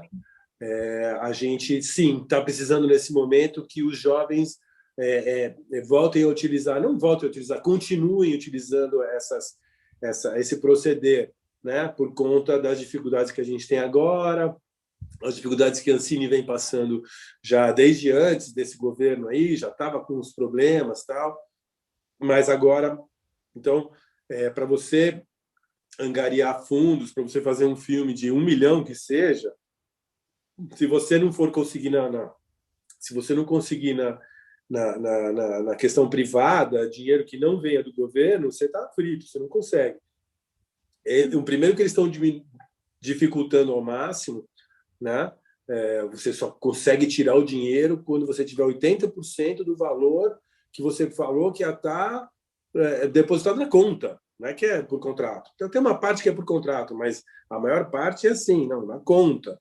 Né? Se o dinheiro estiver na conta, você tira com 80%. Então, não é. A gente sabe, todos os filmes que a gente fez, e os colegas, tal, você sabe que com de 67% a 72% do orçamento, você filma e revela. Uhum. Né? E começa uma montagem. Agora, então, o que as pessoas faziam? Começavam a filmar quando tinham a possibilidade. A Drama Filmes, só começou a filmar quando tinha o dinheiro para finalizar a produção e para revelar. Antes disso, a gente não começava a filmar. Não tinha nenhum. Era statement da Drama. Então, agora não dá, porque se a gente esperar os 80%, você vai ficar. E se é um filme mais caro, se é um filme que promove mais né, movimentações e tal, se não é um filme numa casa simples, tal, não sei o que, se é um filme mais com maior quantidade, com uma produção mais, né, mais cara, vamos dizer assim, você não consegue fazer. Então você tem que fazer assim. Então voltamos ao cinema de invenção. Vamos fazer o filme caro, mas vamos para lá, vamos arrumar lugar para dormir, vamos arrumar um restaurante para a gente comer, vamos manter o conteúdo dentro das nossas possibilidades. Né? A ideia é que o filme, quando vem o filme vier a chegar à plateia, ele chegue com o seu conteúdo a contento, né? Dentro daquelas possibilidades que você tem. Então, hoje em dia, eu tenho projetos em que eu quero filmar com 2, 3 câmeras, porque aí câmeras hoje em dia digitais, câmeras que a maioria dos filmes não são para telas pequenas, né? Infelizmente, mas também dá para ir para tela grande, mas filmando com outras câmeras, filmando ao mesmo tempo, para você diminui o seu tempo de produção. Né? Você dificulta a tua filmagem, obviamente, uma câmera atrapalha a outra, tal, a iluminação, mas aí você não ilumina, você vai num lugar luminoso e você filma uma fechada, uma aberta, você já tem 2 takes. Quando você filma você já tem 2 takes. Né? Depois você muda de lugar. Enfim, eu acho que é preciso e é importante, isso sim, que eu acho que é o resumo final, não estou falando de terminar, mas que assim, é a partir desse momento que você traz a tua sintaxe, você utiliza o teu formato de filmagem em linguagem. E aí, essa é a linguagem. O Invasor, ele é assim, a gente filmou com uma câmera 16mm, que a gente queria, era uma cidade suja, São Paulo, na época de 2000, tal, não que esteja muito melhor agora, mas uma cidade suja, com personagens maus, né? Os caras bons da classe alta fazendo feiura, os caras que vêm de fora também vêm fazer feiura aqui no meio, as locações que eles passam estão lá, são a rua como ela é, então a gente queria granulado. Então, o Toca, quando chegou para filmar a primeira reunião, falou assim, vamos ter um caminhão para a luz. Não, Toca, tem um caminhãozinho desse tamanho. Ele, não, precisamos de um caminhão. Não, meu caminhãozinho. Não, mas a gente não quer que você use a luz, a gente quer que você use o mínimo de luz possível. Ele falou, eu sei, mas a estratégia é a gente ter um caminhão, aí a gente usa a luz que a gente quiser. Só que ele falou, mas essa estratégia não vai funcionar nesse caso, porque a gente não tem dinheiro para chamar um caminhão cheio e você usar um refletor ou outro. Então, a proposta é o contrário. Você leva só um pouquinho e já sai de casa sabendo que vai filmar sem luz. Depois de um tempo, o eletricista-chefe pediu as contas, porque ele não trabalhava, e o Toca ele tinha uma dessas coisas de tinta, sabe? Que ele ia na lâmpada e apagava a lâmpada. Quando a lâmpada, ele ia medir assim, essa lâmpada linda, né? Quando essa estava muito luminosa, ele ia lá e dava uma espreada de preto, de cinza, para dar uma apagada na lâmpada e falava assim, tá pronto. Pegava o fotômetro na época que se usava e dava lá, não está dando nada. Eu falei assim, não está dando nada. Eu jogava para trás, assim, para o assistente, que é uma brincadeira, né? Eu não fazia isso, mas, né? Vamos filmar, pode filmar. E aí veio o grão. A gente não precisou fazer grão. Hoje em dia, você faz a mesma coisa no laboratório de pós-produção. Você vai lá e põe grão. Não, a gente já sabia que ia ter grão. Então, assim, a gente quer o grão, a gente quer a cidade feia. É dramático isso, faz parte do drama. A gente ia na locação, não dava a ver direito, tá tudo meio granulado, um granulado bonito, obviamente. A gente foi lá e controlou o preto no final, na pós-produção, na colorimetria, né? Claro, não foi uma coisa, vai lá e filma e deixa como tiver, não. Vamos filmar bonito, tal, não sei o que, mas dentro dessa premissa. Então, a gente transformou isso em linguagem. E todos os filmes a gente veio fazendo isso, né? E acho que aí esse é o recado, né? Para quem quiser fazer e não tiver condições, você faça do jeito que você puder e transforme isso na tua linguagem, para que o resultado final seja procedente com o teu conteúdo dentro das possibilidades que você tem. Uma pergunta aqui do Lohan que eu queria até estender para você, que é sobre o cinema de streaming, que a gente sabe que é uma tendência que tem aumentado muito as plataformas de streaming e talvez seja um caminho também para o cinema. O que você pensa sobre isso? O que é o cinema de streaming? Pergunta para ele. Eu acho que ele deve estar falando do cinema patrocinado pelas grandes... porque tem muita produção, tipo Netflix. A gente sabe que tem algumas que são filmes feitos pela Netflix e às vezes nem usam...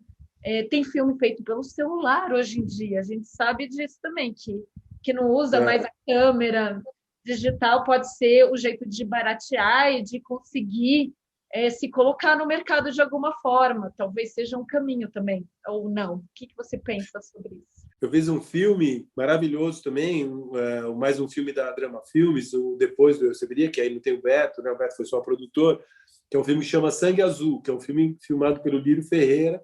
Nós fizemos lá na São Luís, Fernando de Noronha, com todas as dificuldades que isso gera, porque você está filmando a 530 quilômetros da costa, né? Mas tem 1 milhão de histórias, mas não é essa. Mas eu queria comentar só que a Valéria Fel, que era a nossa técnica de som, que já filma comigo desde 90 e poucos, né? Já filmava, já conhecia há muito tempo, fiquei um monte de tempo sem encontrar, mas ela foi a pessoa que foi como técnico de som, né? A técnica de som, maravilhosa. E ela falou assim, eu preciso levar 2 assistentes. Eu falei assim, mas eu não tenho, Valéria, é um filme pequeno, não cabe lá, não tenho, é uma ilha, não cabe essa pessoa. Não, mas eu preciso. Me convenceu, obviamente. E aí foram. E ela tinha 12 canais no gravador dela. Então, o que ela fazia? Ela chegava, e a gente estava numa ilha, né, que tem uma história, ela começa muito feliz, tem um ápice, uma ruptura e ela fica triste. E é a história do Sangue Azul. É um filme lindo, não é triste de chorar. O personagem passa por um movimento. E ela usava os 12 canais, inacreditavelmente. Toda vez que a gente ia filmar qualquer coisa, ele ia lá, eram os 2 assistentes, tal, na mão miúda, linda, maravilhosa, silenciosa.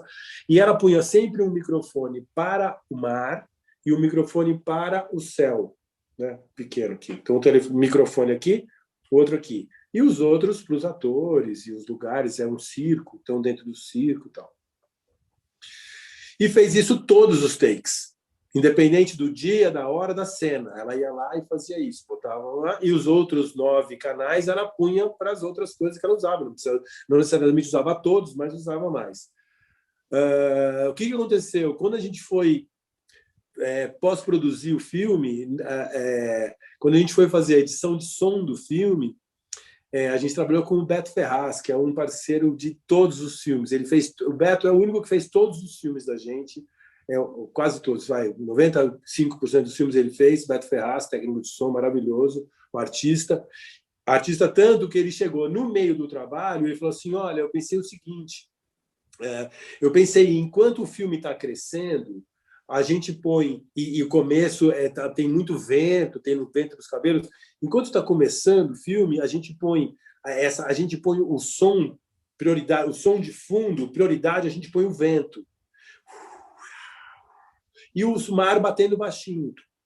O mar bate o tempo todo. Conforme o filme vai crescendo e o filme vai mudando, a gente começa a baixar o som um pouco do vento, porque começa a ficar nervoso o negócio. E o mar começa a bater um pouquinho mais forte. A partir daquele momento em que ele fala, me dá uma cachaça aí e tal, não sei o quê, que é o momento de ruptura, ele faz assim, pau. Quando ele bate o copo assim, ele inverte, ele começa a bater o mar e ele diminui o vento.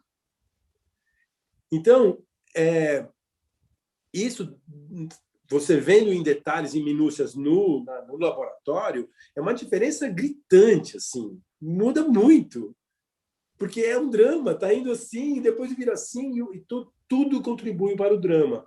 Então, nesse caso do som, quando você está no cinema, na sala de cinema, som, surround, 5.1, você vê os passarinhos cantando aqui, mas aí você ouve bater, quando começa a bater mais as ondas do que o vento, você começa a ficar mais angustiado, você fica mais nervoso. Então, tem um efeito dramático muito forte. Aí, quando chega agora a modernidade, você assiste num telefone, com uma saidinha aqui, ó, que você põe aqui, nem estéreo, é mono, que é uma saída só.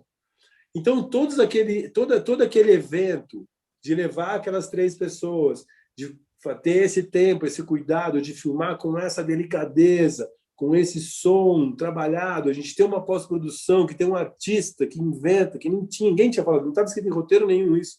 O cara trouxe isso para a gente e ficou realmente maravilhoso.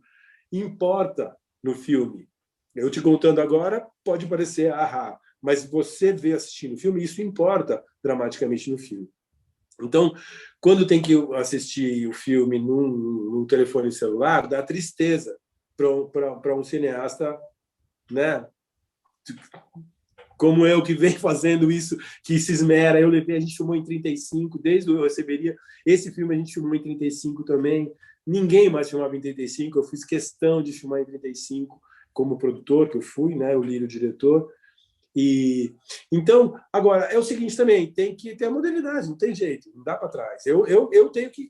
Quem está sofrendo sou eu agora. Então, para quem... Perdão. Para quem está fazendo agora e quem tem que usar isso como linguagem.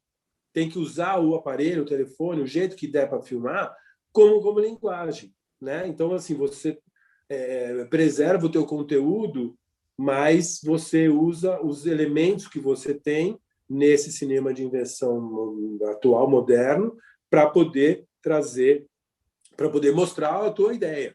Se alguém vai gostar ou se não vai, são 2 coisas completamente diferentes. Pelo menos se ficar bom e ruim é muito subjetivo, é bom para um e para o outro. Então, o que tem que fazer é, de fato, fazer. Eu tenho, como eu falei, eu tenho esse projeto, que é uma série que eu quero filmar com 2, 3 câmeras. O som um som, um microfone de lapela em cada um, bem colocado, né, que seja possível, e sai filmando. Vamos contar essa história, vamos com as câmeras andando, vamos daqui para lá, saiu daqui, entra no Fusca, como eles faziam antigamente, né, e vamos para outra locação, e lá a gente já segue, e já todo mundo já sabe o que vai fazer. Então, eu acho que sim, eu acho que tem a modernidade e a gente tem que conviver com ela. Eu estou sofrendo um pouco, te confesso que eu estou sofrendo um pouco, assim. Quando eu fico vendo, eu mesmo, quando eu estou vendo ali um filme, né, essas coisas que mandam para a gente de WhatsApp e tal, e vejo ali e falo, pô, isso aqui deve ser bem melhor na tela grande, né? Mas, enfim, não dá para ir no cinema, é uma pena. Como a Heidi estava comentando, faz toda a diferença, são os detalhes, e eu acho que é a experiência, né, do cinema, da tela, do som, que você não vai ter, mesmo assistindo o filme em casa, numa plataforma de streaming, você, dependendo do seu aparelho que você está assistindo, você não tem, né, você não consegue perceber esses detalhes, as minúcias. Mas essa é uma forma também de democratizar a cultura, porque também por esse lado, de repente, muito mais gente pode ter acesso a filmes que não teria de outra forma. também tem... Na verdade, assim, eu tô um pouco sofrido, assim, mas eu tenho conversado com o Beto e a gente tem um colega que fez um trabalho aí e tal, e aí eu fico conversando com o Beto como a gente faria isso, né? A gente, obviamente, tem vontade de fazer como era, fazer o cinema mais como a gente aprendeu por essa experiência, por ter dado certo essa experiência de filmar na ordem, de fazer tal. Mas o que eu tenho falado para ele agora é o seguinte, assim, ó, não tem mais essa de a gente escrever um roteiro bacanão para a gente nesse momento. O que a gente tem que fazer nesse momento, o streaming, é esquecer um pouco o conteúdo, caprichar na forma de apresentação do projeto. A gente não conta para eles que a gente não está preocupado, que a gente está preocupado só com o conteúdo, mas se a gente chegar lá só com o conteúdo, o cara vai falar assim, legal, hein, bicho, vocês são super legais, tal, vocês são muito livres, muito legais, mas eu tenho um público que assiste, eu sei que o cara assiste, ele pesquisa e tem não sei o quê. Então, o último comentário que eu fiz é assim, olha, vamos se preocupar com a forma que a gente vai... para a gente, vamos fazer esse filme? Vamos. Quer fazer? Vamos. Então, é que nem o Invasor. Então, vamos cortar 1 milhão. Né? Nesse caso, assim, então vamos cortar esse nosso modelo de mostrar um conteúdo muito sofisticado e a forma a gente vai descobrir como é a forma ainda. A gente não sabe, a gente tem esse conteúdo, olha que maravilhoso. Para esses caras não interessam tanto esse conteúdo, porque eles têm tanta coisa, tanto filme, de tanto gênero, que eles querem mais forma. Então, se a gente apresentar lá um projeto bonito, no computador, com os atores falando, olha, eu estou fazendo esse filme por causa disso, o outro não sei o quê. Então, você faz uma montagem de um case, né, bacana, aí você vai lá na Netflix e mostra para os caras, entendeu? E aí, eu acredito, eles nunca aprovaram nenhum projeto da gente, também a gente não só tentou vender um projeto lá, mas não conseguiu. Porque também era um projeto sobre cannabis, medicinal, então eles adoraram, mas acharam, não é muito o assunto. Então aí você tem que entrar você na forma deles. O cinema que a gente fez, o cinema marginal, o cinema autoral, que é o cinema que é feito principalmente em São Paulo, na minha geração tem muito respaldo nesse cinema, ele é feito sem pensar onde que ele vai passar, né? Então agora assim, é o contrário, você tem que pensar o primeiro onde ele vai passar para depois falar, não é mais a história do eu tenho o orçamento, vamos colocar o filme aqui dentro.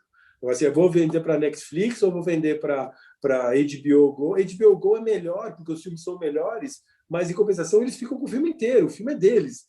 Eles dá lá o filme, não, o filme é HBO.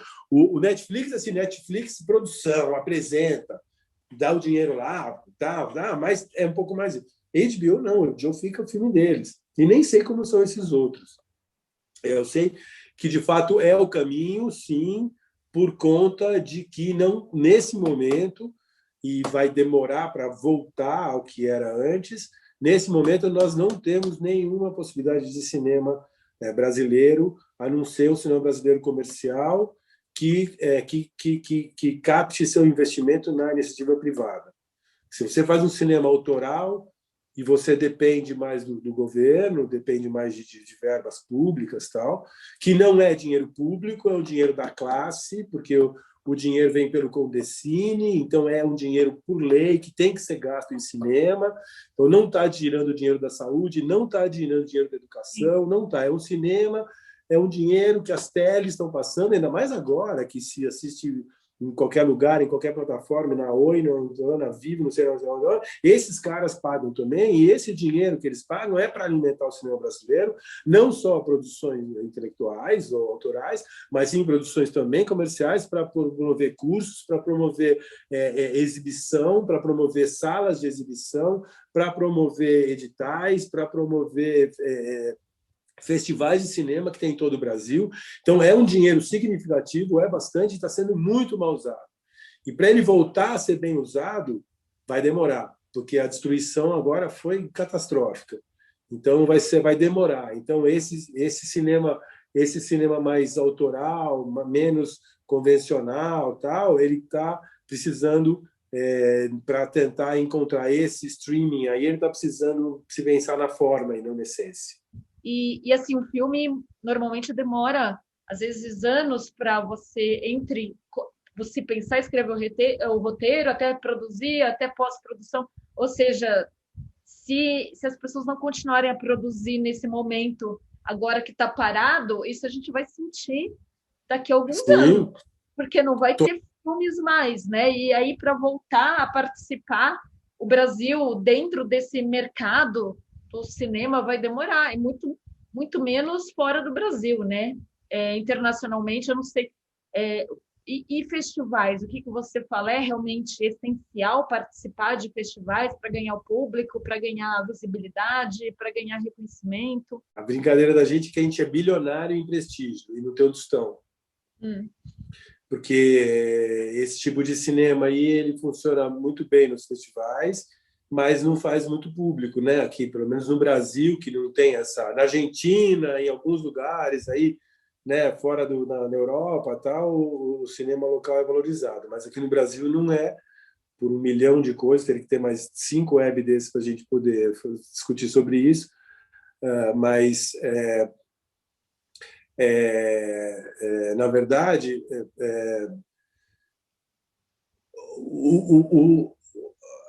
até a questão do cinema autoral, até a questão do dinheiro público, entre aspas, ele traz isso, né? Ele traz a promoção, fora o trabalho e os impostos que são pagos, contratação de empregos e todas as coisas que estão dentro de um projeto, mas todo esse dinheiro ele entra dentro de uma cadeia de trabalho muito grande e fundamental e necessária, que vai desde dos cabeças de área até o pessoal lá na ponta que está ajudando a trabalhar, o cara que está cuidando da rua, o cara do trânsito, né, passa por todas essas coisas. Esse jeito de promoção do cinema, ele vem para esse tipo de cinema, né, um cinema mais autoral, com viés autoral, com viés artístico, e os festivais ajudam muito, muito, muito.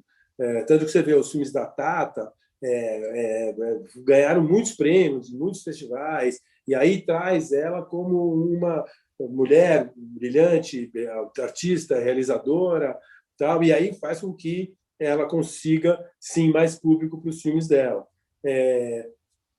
A gente teve uma coisa impressionante com o filme Invasor. Os filmes anteriores já tinham participado de festivais e tinham ganho. O Ação Entre Amigos abriu o Festival do Rio um ano, que era uma grande abertura do festival, logo no começo, 97, 98, não lembro bem, Os Matadores passou também, todos os nossos filmes passaram no Festival do Rio, todos passaram. A gente ganhou a Mostra de São Paulo mais de uma vez, agora acabei de ganhar de novo com o filme do Glauber, mas com o Beto a gente ganhou o Eu Receberia, ganhou o Pitanga, mas não necessariamente o Pitanga, por exemplo, foi um filme que fez muito pouco público, mas era um filme sobre um personagem negro, um documentário sobre cinema novo. Então não é uma coisa que tem um caráter comercial assim, mas trouxe muito prestígio para o filme. Então é um filme que é prestigiadíssimo. Nossa, todo mundo fala, você viu o Pitanga? Não, tem que ver. O filme, então, os festivais trazem isso, trazem um reconhecimento artístico e influenciam, sim, na opinião de várias... né, através das pessoas que comunicam o cinema, eles trazem, sim. Eu ia comentar que o filme Invasor, ele participou do Sundance Festival, entre outros. E quando ele ganhou o festival, o Sundance, ele ganhou como melhor filme latino-americano. Porque naquele período, 2002, o Sundance era um festival de cinema americano, cinema independente americano ainda, hoje em dia os estúdios é que estão lá, mas era um festival de cinema independente americano, norte-americano, e aí o resto, como prêmio de consolação, eles faziam um prêmio de cinema latino-americano. E concorria a todos, então concorriam todos os filmes latino-americanos, do México até, né, Uruguai, até Argentina. E o que aconteceu? A gente ganhou esse festival, a gente ganhou esse prêmio, sem saber, a gente passou. E ter estado no festival já era uma coisa louca, porque eram 6 filmes que estavam concorrendo só. Então já era um absurdo, a gente estava entre os 6 melhores filmes da América Latina naquele ano, na visão do cinema, independente, que é a nossa calha, né? Obviamente, o cinema brasileiro de autor é independente, não tem jeito. Então a gente participou disso. Quando a gente ganhou, no dia seguinte, saiu na Folha de São Paulo que o Sérgio Dávila estava lá com a gente. Eu acho que hoje ele é o editor jornal todo. Mas ele estava lá, ele era editor da Ilustrada. E ele estava com a gente. A gente jantou junto e foi para lá. A gente quase nem foi na entrega de prêmios, porque a gente estava esquiando. A gente foi esquiar, era inverno, a gente foi esquiar e na pista mais linda do mundo, e eu não sabia esquiar, aprendi lá tal. Então, foi naquela, vamos lá, a gente não vai ganhar nada mesmo. Que a gente vai, que a gente vai, né? Bom, vamos, né? Então vamos.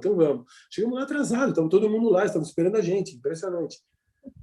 Eu percebi quando a gente foi entrar para o nosso lugar, estava todo mundo assim esperando, os 4 pessoas que trabalhavam na nossa comitiva lá dos americanos. Onde vocês estavam? Calma, a gente estava esquiando, desculpa aí. A gente sentou e era o 3º prêmio. Então teve 2 prêmios de curta e foi o 3º prêmio. Por isso que eles estavam ansiosos, porque eles sabiam que a gente estava lá. E no dia seguinte, o Sérgio botou na capa da Folha. E aquilo foi uma loucura, saiu tudo quanto é lugar. E quando começava assim, e eu falei uns 2 palavrões, assim, sabe, que explodiram dentro de mim quando falou o nome, o invasor e tal.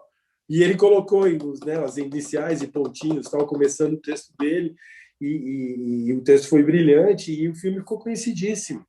E foi uma pena até que ele não foi depois do Cidade de Deus, porque o Cidade de Deus é que deu viabilidade e visibilidade ao cinema brasileiro. O nosso foi antes. Se a gente fosse depois, a gente teria feito mais público, com certeza. Mas foi isso, sim. Então, só finalizando, sim, os festivais são importantes. O filme Eu Receberia ganhou muitos prêmios em muitos festivais. A gente acabou ganhando alguns festivais. A gente ganhou o prêmio em dinheiro. Então, o filme não deu bilheteria, mas a gente ganhou alguns prêmios em dinheiro de melhor filme. No Festival de Huelva, é um festival tradicionalíssimo na Espanha.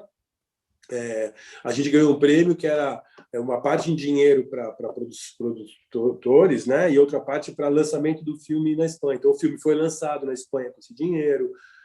Depois eu consegui vender o Sangue Azul também para a Alemanha através de festivais, o Festival de Berlim. Então, assim, a gente teve a felicidade de ter participado. A gente só não entrou em competição em Cannes. Assim. Em Cannes, o que a gente fez em Cannes foi entrar umas 2 ou 3 vezes que eu, louco para, né, que a coisa desse certo, levei os filmes para o mercado. Não consegui vender, mas numa dessas reuniões que eu tive no mercado, eu consegui vender para um francês, eu consegui vender o remake do Invasor. O Invasor tem um remake que acho que só tem 2 ou 3 filmes brasileiros na história do cinema que foram feitos remakes, e esse filme foi feito, O Invasor, passou na Mostra de São Paulo há 2 anos atrás, passou no Rio agora, no festival, e está em circuito lá na França, é um filme francês, e que também foi assim uma coisa inesperada, assim, mas foi o quê? Foi a partir, sim, dos festivais. Então,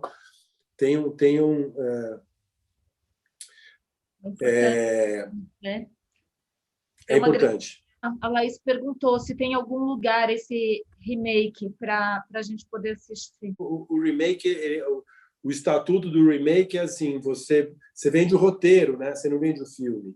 Você vende o roteiro. Aí o cara, ele comprado esse roteiro, ele pode fazer o filme que ele quiser.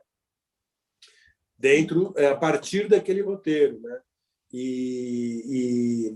E aí, por mais que eu tenha ficado amigo do produtor, Emmanuel Edgaray, francês, por mais que eu tenha ficado amigo, ele não me passou. Ele falou, passa o filme aí quando você quiser, para os seus amigos, sabe? Ele não falou isso para mim.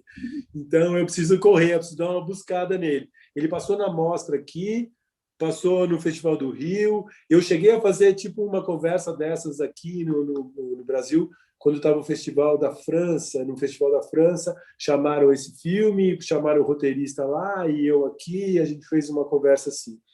Mas Laís, eu vou procurar e aí eu te passo e depois você põe no site do Via Cultural. Eu queria saber se você está trabalhando em algum projeto, quais são os planos agora. Estou muito chateado mesmo, com toda essa crise, com toda a pandemia, claro, obviamente. Estou bastante chateado. Eu tive que realmente diminuir tudo, parar tudo. E chateado principalmente porque em 2018 eu ganhei 2 editais e o dinheiro não saiu até hoje. Agora que tinha que sair, que começaram a sair os projetos que estavam naquele festival, a Ancine transformou meu filme em... como fala? Desculpa. Eles impediram o filme. Como fala isso? Eles impediram o filme. Eles têm um nome isso, vou lembrar já. A gente recebeu, em vez de a gente receber a ideia de vamos fazer um contrato aqui, veio uma notícia de que eles tinham, na reunião de diretoria do colegiada, veio um voto, o cara tendo visto todas as declarações, não é censura, tinha um cara visto todas as colocações dos analistas sobre o filme, que tinha ganho o edital. Então, os analistas fizeram algumas glosas, que chama, né, quando eles acham que tem alguma coisa que está mais do que deveria estar. Nós justificamos essa glosa e mandamos para lá. E eles indeferiram, essa é a palavra. Indeferiram. Eles indeferiram o nosso filme por questões políticas. Porque o segundo cara que deu o voto, o segundo diretor, esse excelentíssimo senhor diretor do colegiado da Ancine, ele fez um voto político e por um erro de interpretação, de colocação no site da Ancine, ele deu que a gente, de um filme pitanga que estava parado há anos já, que não dá um tostão, que a gente tinha que colocar lá, questão comercial do filme, o cara fez uma tragédia para dizer que o filme estava indeferido, que eles não iam dar. E o terceiro nem leu e concordou com o relator. Enfim, nós entramos com advogados e estamos lá cobrando esse indeferimento, porque nós provamos, segundo, né, juntos nós, a gente conseguiu provar que o cara falou uma coisa num dia, mas já estava pronto quando ele falou. Então, o voto foi político. Por quê? Porque o filme chama-se Lona Preta, e é um filme que tem como mote, não o principal, mas uma das partes do mote, é um acampamento sem terra. É uma série, vai ser ainda, porque nós vamos conseguir reverter isso, é uma série de 10 capítulos, de 25 minutos cada um, uma série bem louca, bem de suspense, meio malucona, assim, que trata desse assunto, né, nano-Brasil, né? Então, é o dono da terra, é o fazendeiro, esse grupo que chega, que não invade a terra, invade aquelas terras federais, né? Eles não invadem propriedade. Então, eles invadem a estrada, aquela coisa assim.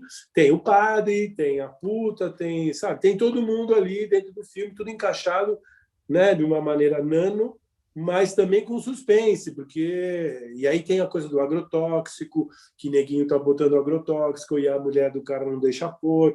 Então, vai contra, né, as prerrogativas dos nossos, né, atuais dirigentes. Eu imagino que tenha sido por isso, espero conseguir reverter. Ao mesmo tempo, para continuar a minha tristeza, eu tenho 2 projetos que eu, através do filme Sangue Azul, nós ganhamos vários prêmios, ganhamos o Festival do Rio, abrimos a Mostra de Berlim, foi uma coisa maravilhosa, fomos para o Miami International Festival, muitas premiações a gente teve, muita pontuação, e a gente ganhou um outro edital, também em 2018, que eu pude aplicar até 2019, que eu apliquei, o dinheiro já é meu, está na minha conta, 2 filmes baratos, 3 filmes, eles deram no final do ano passado, mas era o mais baratinho e era um que era só pós-produção. Os outros 2 eu tenho que filmar. E o dinheiro não sai de jeito nenhum. Aí você manda e-mail, telefona, você faz tudo, está na ordem, está não sei aonde. Então, assim, a perspectiva está muito difícil. A parte boa, para finalizar, a parte possível, não é boa, mas a parte possível, né, para eu não me atirar aqui, ainda bem que eu moro no térreo, mas para não me atirar da janela, é que a gente fez um filme, As Nossas Custas Futebol Clube, a gente foi para o Uruguai e fez um filme sobre cannabis medicinal. E lá no Uruguai, investigamos, né, o status da cannabis lá, medicinal, o óleo, qual a pesquisa, a ciência, a medicina, agricultores, pacientes, pessoas que tomaram. É um filme de 50 minutos, muito bacana. É um documentário, obviamente. Ficou muito conciso, tem 50 minutos, mas ele é favorável, né? É um documentário que não fica porque ele é favorável, sim, ao nosso gosto, porque se você vê que como melhora a qualidade de vida das pessoas a partir do momento que elas entram em contato com esse óleo da cannabis, em vários quesitos, em várias doenças diferentes, é muito impressionante. Então, é impossível você não ser a favor daquilo. E quando você vê que a pesquisa também está funcionando, a cada dia está crescendo mais a abertura disso, isso vai ser bom. E eu passei o filme, passou na mostra aqui de São Paulo o ano passado, muitas pessoas vieram comentar, falaram que já tomavam, que iam começar a tomar, ou que tinham entendido, então, isso, puxa, ajuda sim, e de fato traz uma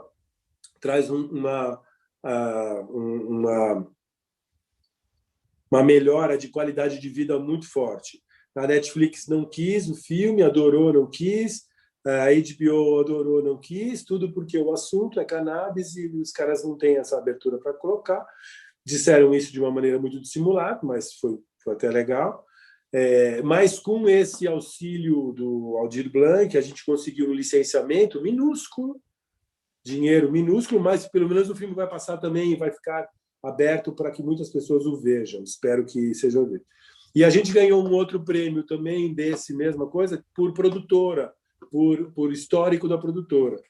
E eu estou imbuído, ainda não investi no dinheiro, nem vou, por conta de como é que você faz um documentário com cara de máscara, não dá, né? Então, enquanto não vier a vacina, a gente está esperando, mas é um filme sobre o Brasil, sobre o status da maconha no Brasil, né, maconha medicinal, como que está. Em João Pessoa já tem gente plantando, aqui em São Paulo já tem gente plantando, em Minas Gerais tem um grupo fantástico que ajuda a gente do Brasil inteiro a se informar, a conhecer advogados, a saber onde que compra, a habilitar pessoas que têm necessidade na Anvisa e coisas assim, para poderem conseguir o remédio a preços melhores. Estamos numa luta, por enquanto, inglória, né, e demorada contra essa caretice absurda, que só está atrapalhando, mas foi conseguido em São Paulo. E em breve, no Brasil todo será. Hoje saiu uma matéria no jornal de que em Nova York liberou para produção. Exatamente. E hoje também eu recebi um roteiro de uma parceira da gente, uma médica muito interessante, que é um roteiro da Europa, de como é o status que está na Europa. A gente tem um contato na Europa, os caras viram um filme e eles querem que a gente faça um filme parecido com esse na Europa. Então, eu estou imbuído nesse momento, a minha alegria, a minha felicidade é quando eu estou falando disso. Eu tenho um pouquinho de dinheiro minúsculo, mas eu acho que eu consigo filmar no Brasil e montar. Depois eu preciso ter que arrumar dinheiro para pós-produzir, lançar, fazer um lançamento, coisa assim. Mas se a gente conseguir, então, esse na Europa, vai ser um passo gigante em que a gente vai andar primeiro por os países principais ali, França, Inglaterra e Alemanha, mas depois quero andar por todos, Portugal, Israel, quero ir para Canadá e Califórnia também, fazer um levantamento bastante grande sobre o status da cannabis medicinal, porque eu sei que ela, de fato, ajuda demais as pessoas. Eu queria agradecer muito você, a sua participação. Agradeço em meu nome, em nome da Ana Marcondes, do Instituto Via Cultural, e parabéns. Gostamos muito da conversa, tem várias pessoas escrevendo aqui, dando parabéns, agradecendo, dizendo que a conversa foi muito boa, que você é muito simpático. E, por favor, quando tiver lançado esse documentário, avisa a gente que a gente divulga. E muito, muito obrigada mais uma vez. Parabéns aí para vocês de também, né? Acho que também utilizaram essa Aldir Blanc para fazer essa. Claro. Vocês já tinham, né, o Via Cultural, mas para promover esses encontros e muito legais, aulas, webinários e coisas assim. E só queria, então, comentar finalmente que eu fiz um filme, como eu comentei já no começo, sobre o Glauber Rocha, O filme ganhou a mostra de São Paulo, participou também do Festival João Pessoa, também ganhou o prêmio lá. Foi muito bacana. Então, essa coisa do festival é muito bacana, porque está conseguindo divulgar o nosso filme. Através dessa, a gente passou o filme no Festival de Roma, e por termos feito, né, essa carreira em festivais, ele foi comprado, o filme... Foi comprado, não, ele foi aceito por uma grande distribuidora internacional.